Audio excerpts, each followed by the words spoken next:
Good evening, UMass, Facebook Live watchers, and YouTube people for when that happens, when the video gets posted. Your dashing host, Tommy Kaludi, and this is UMass Sports Weekly, your number one source for all things UMass sports. Now, a couple weeks after spring break, usually things tend to slow down. We get into a rut. That is not the case for UMass athletics. We have a couple of very burning stories to get to. First, we're going to update you on the men's basketball coaching search. Initially, we thought Pat Kelsey was going to take the job. That may not be the case. I'll break that down and talk to you a little bit about that. After we talk about that, Liam Burns is going to come on and talk about the men's baseball team, who, back in Massachusetts, back in New England, is starting to streak. Then, our very own John Ho is going to come on and talk about the women's lacrosse team, who is storming back. They started off the season under 500. Now, they're 2 games over, and they haven't looked back since. And then to finish off the show, old reliable John Anderson is going to come on and talk about the men's lacrosse team. It's going to be a great show. We have a lot to talk about, and, you know, I'm more excited than usual, so let's get her done. This is UMass Sports Weekly. This is UMass Sports Weekly.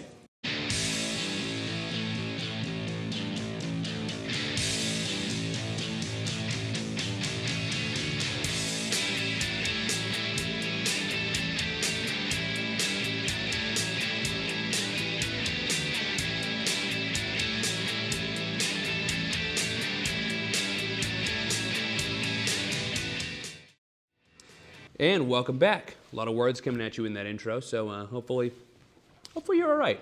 Just making sure we're checking on the audience. Now, I want to give everybody a quick update on the men's basketball coaching situation.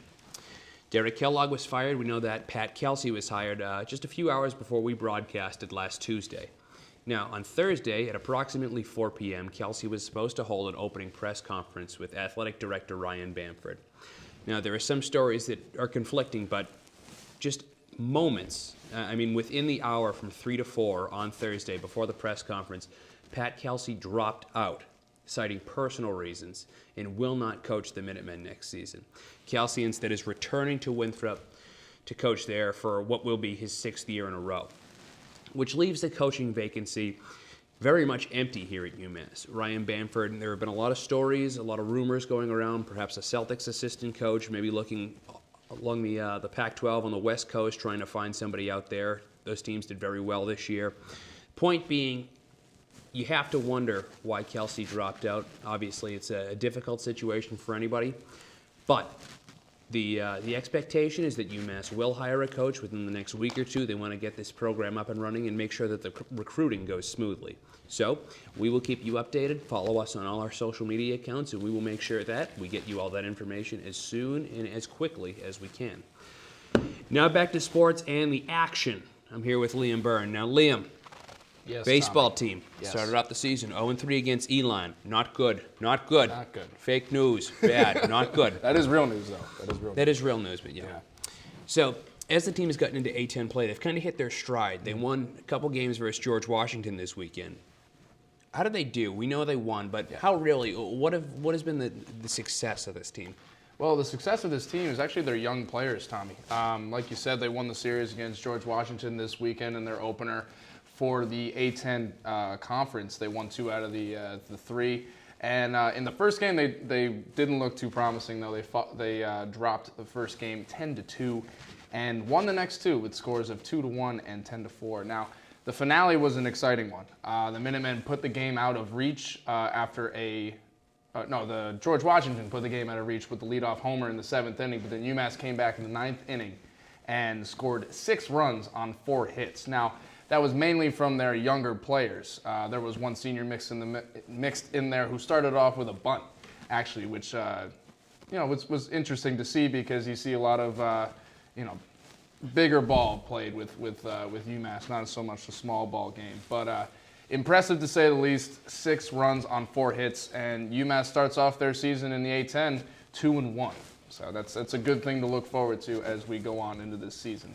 Yeah, everybody likes the big ball game, but Coach Stone has been known to throw down a few bunts here and there, a few bloop singles, try to sacrifice, get some runners moving. So nothing wrong with the small definitely ball. Not out of character for Coach Stone. Now, Liam, we have the team. I believe their record is, and I can get that for you right now. 6-9, Tommy.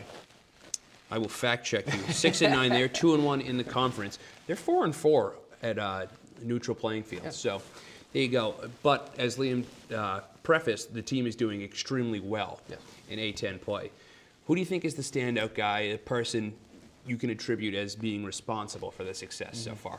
Well, it is a freshman, a young player in Brooks Napek. He's a lefty from Albany Academy. Now, he's impressive. Don't get me wrong. In the second game of this series this weekend on Saturday, Brooks put up 7 innings pitched, 1 run only given up, 6 strikeouts, 5 walks, and his record on the season now is 2-1. And fun fact here, his twin brother Carter is also on the team. He's a right-handed pitcher, and they went to the same high school together around where I'm from in Albany, New York. So he was very impressive this weekend, and that's what really you need with this team is pitching. Yes, they can hit the ball, and yes, they can do a lot in the field, but if your pitching is not up to par, good teams in the A10 will take advantage of teams like UMass who have not so good pitching, obviously. And Brooks Napek, this early in the season, has definitely showed that he will be a key component to the UMass pitching staff this season. Yeah, last year, UMass struggled a bit. They leaned on Ryan Malone a lot. His ERA went up as his innings went up, which tends to happen. Evan McIntosh was great out of the bullpen, but after those two, you really didn't have much pitching to lean on. So hopefully, Carter and his brother can lead this team to a little bit more success. Now, Liam, can you preview who's up next for us? Well, tonight's game got postponed against Northeastern, obviously due to the weather. The field conditions are probably not as good as everyone thinks now with the rain the past few days. So that game has been postponed. But tomorrow night, UMass has a scheduled game against Boston College. Now, Boston College isn't really doing that well this season. They are 7-14 and 1-8 in the ACC, and they've played a lot of games. And UMass has only played 17 games, and they've played 21. And I guess the ACC has been off to a hot start because UMass has only played 3 conference games. So it's interesting to see. Boston College has gotten their conference play started, and they haven't been doing too hot. Last year, UMass took the loss to the Eagles 11-5. And you can only hope they get a W tomorrow, even if they play, because the weather is still a little bad out there. But UMass should be looking out for one kid in that lineup is BC's Barron Scott. Now, he leads the team in batting average, but I was looking at the stats today, and there really isn't anybody else that UMass should really look out for. So Barron Scott, he's the only one really close to 300, and all the rest are under 200. So UMass, hopefully, with the way they're playing now in their 2-game winning streak and winning their first series in the A10, will come out against Boston College tomorrow and get a victory. Now, after BC, UMass takes on Morehead State this weekend in a non-conference series in Kentucky. So we'll see how that one plays out as UMass gets some more experience out of conference and also in the conference. And hopefully that game is on a neutral field. We hope so, yeah. Apparently when there are split number of fans or next to no fans, this team thrives. They love the pressure. That's all we want to see. So we wish them luck on their road trip once they head down to Kentucky. Thanks a lot, Liam. No problem, Tommy. Now when we come back, we're going to talk about the women's lacrosse team. When we last checked in with them, like I said before, they're only 1-3. John Ho's going to tell you how that has changed and why they're doing so much better. Stay tuned. Bet you weren't expecting to see me. Of course you were. It's UMass Sports Weekly. Now, if you remember, a couple weeks back, I did a lone segment to end the show about how you shouldn't worry about the women's lacrosse team and how you should be concerned about the fact that you need to see more of their games because they are the best team on campus. Well, in the recent weeks, they've rung off 4 straight victories and are now sitting at 5-3. Now, I'm here with our very own John Ho. John, thanks for joining me. You're welcome. Now, team had a game against Marist last weekend. I kind of spoiled the ending for you, but give us a little bit of a breakdown. What happened in that game? All right then, Tommy. So UMass started the game strong with freshman Caitlin Ceresi scoring an opening goal, which was followed by 3 straight goals from UMass from Abby Walker, Hannah Byrne, and Hannah Murphy. But Marist went on a 4-0 run to tie the game. In the second half, junior Holly Turner scored the first goal with a minute and a half, but Marist strung together 3 consecutive goals to go up 7-5. However, the Minutewomen forged an epic comeback scoring 5 consecutive goals, including 2 from Abby Walker and goals from Cassie Dorster, Caitlin Santos, and Hannah Byrne to win the games 10-7. So the Minutewomen have won 4 straight with a fought-hot victory at home. It's nice to see Holly Turner, back on the board. She was a big contributor last year, and Abby Walker seems to be stepping up nicely, which is a good thing. Now, John, 10 goals in a game is nice, but this seemed like a really big team effort. So how are the Minutewomen able to pull out a victory? So there are many factors. One, they were able to outshoot Marist 35-18. They also won the turnover battle. Marist had 25 turnovers, and UMass had 15. And also, Sarah Crawley tied a UMass single game record with 6 forced turnovers. And they also won 26 ground balls to 9 and were a perfect 16 for 16 on attempted clears. They also made adjustments at halftime. After the half, the Minutewomen won 8 out of 10 draws and had 16 shots on goal to the Red Foxes' 8. Obviously, nice to see the halftime adjustments, like I said. And I don't like to keep patting myself on the back, but this is a coach that definitely knows what she's doing, and this is a team that definitely knows what they're doing. So, again, really nice to see the win. Now, John, Minutewomen started off 0-2 against decent but not phenomenal competition. They've went on to win 5 out of 6, and the only team they've lost to is Syracuse, who's an absolute juggernaut in women's lacrosse. So, what do you think is the reason they've been able to turn this thing around? So, Tommy, the reason about this turnaround is an increase in efficiency in offense and the defense side of the ball. So in the first 2 games against Boston College and Colorado, the Minutewomen averaged 8.5 goals and allowed 14.5 goals per game.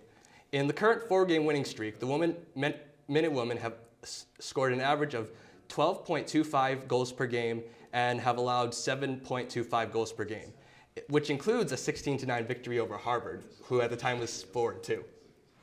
So clearly this team has been able to make adjustments, like you said, and has really been able to turn this thing around. So, John, Friday we have a game between UMass and VCU. VCU, an in-conference opponent. What are we expecting? So coming in, VCU has scored 12.38 goals per game and are currently 4-4, and they're coming off a 21-12 victory over Liberty. However, I see the Minutewomen pulling this one out as they are at home and they are the hotter team. And UMass has not lost a conference game since 2011. That is quite a few years to go without losing a conference game. I Sure am not a betting man. I do not like to gamble, but I would put my money on the Minutewomen. Me too. Make sure you get out there to watch that game. I believe you said it was Friday. Yeah, Friday at 3 o'clock. Make sure to get out there and support the Minutewomen. Thanks a lot, John. You're welcome. When we come back, we're going to talk about the men's lacrosse team, so stay tuned. Last week, when Mr. John Anderson came on the show, we talked about how the men's lacrosse team went from 0-4 to 3-4. 3 games in a row. Could they keep the winning streak going? No, they couldn't, unfortunately. They fell 10-9 to Brown in overtime. And now I'm going to bring John in. John, 1-goal games are often decided by mistakes. Overtime goals are 100% decided by mistakes or phenomenal individual efforts. And by 1 goal. And by 1 goal, because they're 1-goal games. Because it's sudden death. So you count that on 1 hand. 1 finger, actually. So, John, my question is, did UMass lose this game? Or was Brown just the better team? Brown was actually not the better team, Tommy. And it's really hard for these questions. And I mean, I know I wrote it, but that's the whole point of it, is that, it's really just more of like a myriad of things go wrong for either team and right for either team. But the big one, if we look at the stat sheet here, is that UMass had 49 shots on net and 49 shots rather, only 27 of those go on net. So I know last week I was rambling about UMass's shooting efficiency. You must be flinging them into the parking lot. That was not the case. Oh, and they were. It wasn't really the parking lot. It was more of that weird quarry thing that's behind Garber Field is what they were flinging them into. So UMass misses 22 of their shots. And yeah, a lot of those were missed wide of the net. It wasn't just, those good defense shots that I've been describing this whole time. And if you look to, well, we don't have, not that we're looking to anything, but well, we can look to this again, I suppose, is that Tyler Bogart slung at least 10, he had 10 shots in net, or 10 shots, excuse me. He had 2 goals and only 4 shots, only 4 of them actually went on net. It was absurd. So Tyler Bogart received many passes right on the crease And then he'd take it and he'd go up, down, up, down, up, down. And then Phil Goss, who is a freshman goalie for Brown, after Brown loses their starting goalie, I just started calling him Jack White because I knew it was Jack something, so we're just going to go with Jack White. They lose Jack White after last season, but Phil Goss comes in, the freshman, makes amazing saves, and especially those saves against Tyler Bogart when Tyler Bogart receives it right in the crease. Instead of just not delaying and acting now and just putting it in the back of the net, which he did. He finally did once. Took him to the fourth quarter to actually do that. He'd fake up, fake down, fake up, fake down, and then sling it over the net. Right into the quarry.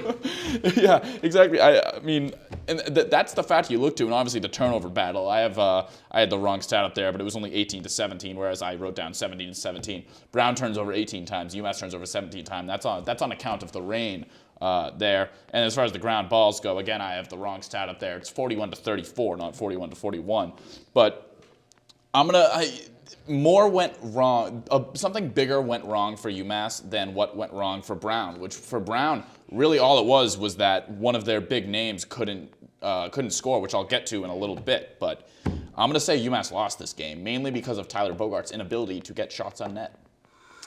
Always tough to be the one guy getting blamed for the loss. I'm sure it was a team effort, but I know. If you remember my graph from last week, you'll know. Yeah. I was praising him from 1 week. I flipped the switch really quick on Tyler Bogart. That's the Bogart of the deal. I didn't like that one at all. That was bad. Now, you talked about how UMass had a very good chance to win. They were playing a beatable team, especially because of the way a certain player was defended against. What did UMass take advantage of against Brown? Well, they took advantage of the rain, which I just said that at first. But and as I touched upon last week, coming into this season, Brown lost most of its supporting cast, and UMass definitely took advantage of that. Of course, you have the X factor, which was the goalie. Phil Goss steps up and has an amazing day, making 18 saves for Brown. But, I mean, you look to a midfielder like Carson Song, who on a man-up opportunity, which Brown finishes the day 1 for 3, by the way, on a man-up opportunity when there were 3 UMass players on him, was unable to feed the ball off to somebody who was there, that person being Dylan Malloy, who would step out and try to give him an outlet, and then someone like Carson Song, who's his first year getting time, is unable to make a pass like that when there's 3 men open because it's man up and there's 3 UMass defenders on him, and then UMass just takes the ball the other way, man down, kills off the whole penalty, and then scores a goal. So with stuff like that is what they're able to take advantage of. And however, what they weren't able to take advantage of is the fact that they were able to shut down the leading scorer in the nation. Now we can pull up that graphic that we see Dylan Malloy, who not only is the leading scorer this year, but he was also the leading scorer last year. He won the Twarton Award, which goes to the best player in lacrosse, both a male and a female recipient of the award. He'll probably get it this year. Last week, he scored 7 goals against Holy Cross. Last year, he scored 7 goals against UMass. But in the game on Saturday, Dylan Malloy was held to 1 goal and 1 assist by the UMass defense. And it was kind of the same deal with Malloy as it was with Tyler Bogart. He had some opportunities, but as I mentioned last week, I mean, I hate to just be brutally honest with how on point I was on everything I said last week, was that they made Dylan Malloy take shots he didn't want to take, and DJ Smith made a lot of great saves this game. DJ Smith comes away with 16 saves as opposed to 10 goals he let in. That's over 60%. So the goalie did what the goalie needed to do. And I mean, like I mentioned, it really comes down to that the offense wasn't able to convert the opportunities they had, Tommy. I'm really happy that you're so pleased with how brutally honest you were and how correct you were. I'm going to be wrong this upcoming week, though, because they're facing UMass is facing Delaware this week, which Delaware, past couple of years, hasn't exactly been a great program in lacrosse. They've had some bad seasons, but this year the CAA is really flipped, and it's Hofstra, who's number 3 in the country right now at 9-0 at the top. Towson's ranked at number 15 right now. However, Delaware's got a better record than Towson. Delaware's 7-3. They beat Rutgers, who was ranked number 1 in the country last week, and upset. A 4-goal victory. They didn't just barely eke it out or anything. And their all-star midi line of Will Hirschman, hear this name, Steve Delargy, and Trupert Ortlieb. All 3 were on the team last year. All 3 had 2 goals in the win. So it's going to be those 3 players that UMass is going to have to shut down in order to beat Delaware next Saturday at 1 p.m. at Garber Field on 91.1 FM WMUA. So you have Delaware coming up, and you can probably watch or find a stream of the game without MUA. Or you can watch it with MUA. Or you can listen to my wonderful voice. Listen to it. See how many killers jokes I can make. What can UMass do to stay competitive in conference play, and what positives can they take away from the Brown game that they can apply to the rest of their schedule? Well, definitely the one thing, what I just mentioned first off is that how they were able to shut down the best player in the country. So you know that UMass's defense is for real. And they can shut down players. There's no superstar. You got these 3 players on Delaware. There's no real superstar on Delaware like there was with Dylan Malloy, the player who every time he gets the ball, everyone's head is looking. We were joking on the broadcast. Every time he'd get the ball, we'd pretend to not know who he was.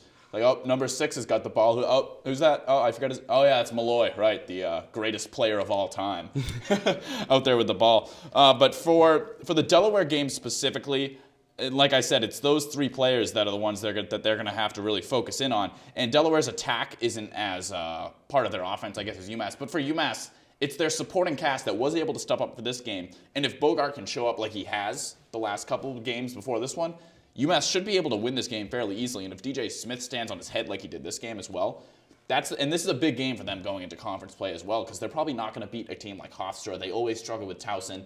And for Delaware might be the deciding factor because they can beat Fairfield. They can beat Drexel. Drexel's not really that great this year. The Drexel Dragons. The Drexel Dragons. So 2 wins sometimes can make the tournament, but it's really safe to get that 3rd one, and especially after the crushing defeat to Delaware last year, after UMass was ranked going into that game, was the heavy favorite to win. I think UMass will definitely be looking for revenge, especially with most of their team returning from last year. That one's fresh in their memory. Well, you have a Minutemen lacrosse team, like you said, has a lot of people returning and have a bit of a daunting CAA schedule. But maybe they take some tips. Maybe they change some things. Maybe they tune into UMass Sports Weekly and find out maybe they can do some things differently. Read the Bogart of the deal. See, again, it's tough. It's tough. Get those shots on net, Tyler. That's how you get this one out of here.